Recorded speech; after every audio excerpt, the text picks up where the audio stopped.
Bismillahirrahmanirrahim. Assalamualaikum warahmatullahi wabarakatuh.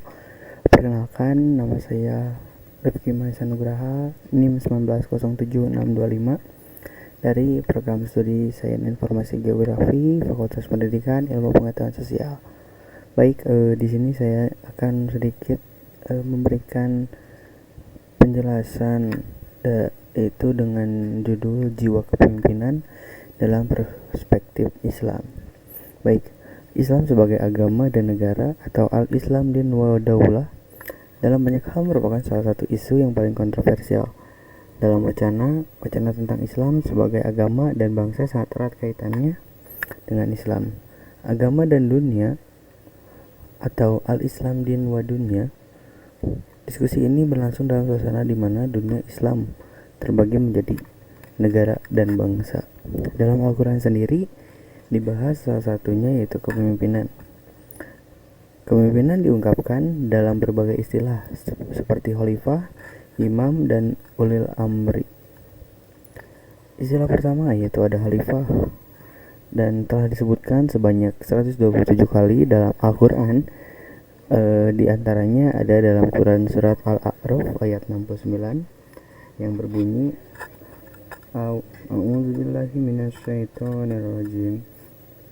Awa ajibtum an ja'akum dzikrum mir rabbikum ala rajulin minkum liyunzirakum wazkuru idza ja'alakum khulafa amimam ba'di qaumi nuhi wa zaddakum fil khalqi basta fazkuru ala Allahi la'allakum tuflihun, yang artinya, apa kamu heran bahwa datang kepadamu peringatan dari Tuhanmu yang dibawa oleh seorang laki-laki di antaramu untuk memberi peringatan kepadamu.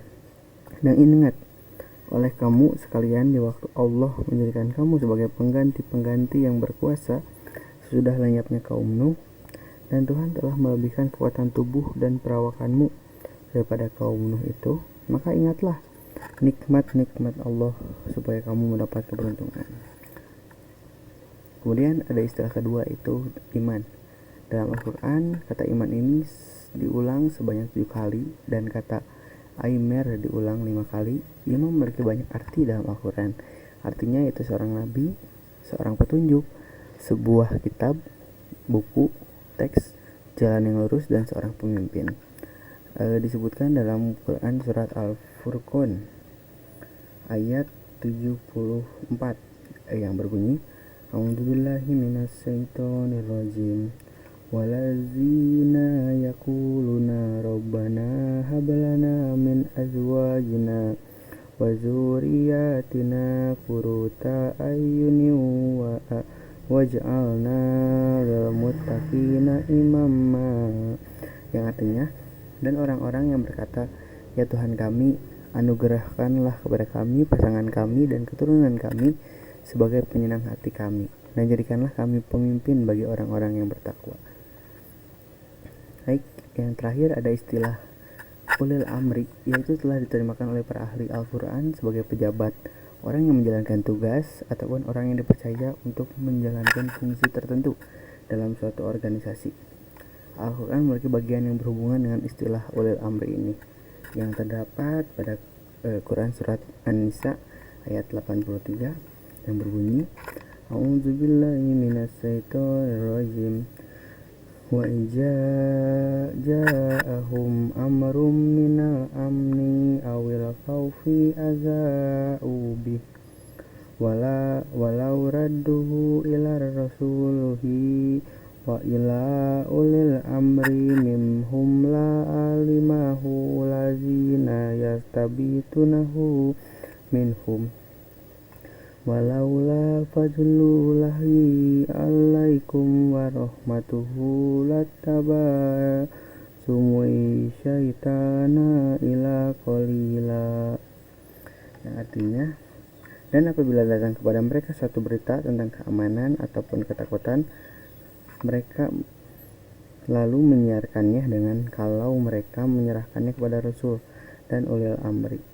Di antara mereka tentulah orang-orang yang ingin mengetahui kebenarannya akan dapat mengetahuinya dari mereka, Rasul dan ulil amri. Kau tidaklah karunia dan rahmat Allah kepadamu, tentu kamu mengikuti syaitan kecuali sebagian kecil saja di antaramu. Baik, mungkin sifat manusia yang selalu membentuk sebuah kelompok membutuhkan seorang pemimpin, orang yang dijadikan acuan dalam kelompok. Al-Quran pun menjelaskan banyak hal yang berkaitan dengan kehidupan sosial dan politik. Salah satunya adalah kepemimpinan yang diungkapkan dalam berbagai istilah seperti khalifah, imam, dan ulil amri. Mungkin cukup sekian dari saya. Wassalamualaikum warahmatullahi wabarakatuh.